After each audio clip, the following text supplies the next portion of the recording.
واتل ما أوحي إليك من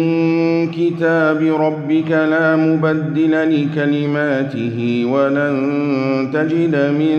دونه ملتحدا واصبر نفسك مع الذين يدعون ربهم بالغداة والعشي يريدون وجهه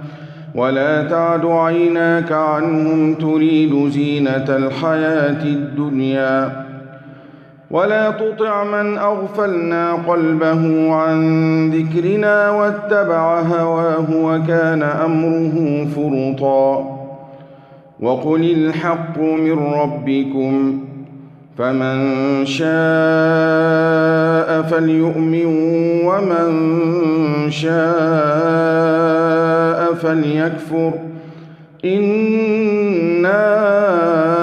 أعتدنا للظالمين نارا أحاط بهم سرادقها وإن يستغيثوا يغاثوا بماء كالمهل يشوي الوجوه بئس الشراب وساءت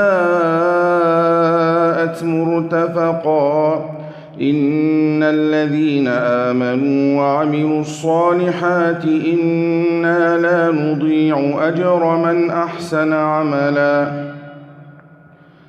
أولئك لهم جنات عدن تجري من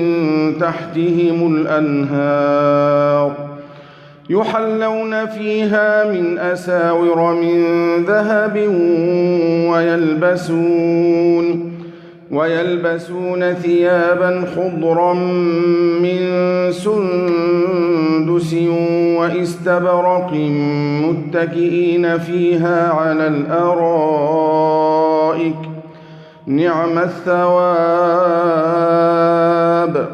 نعم الثواب وحسنت مرتفقا.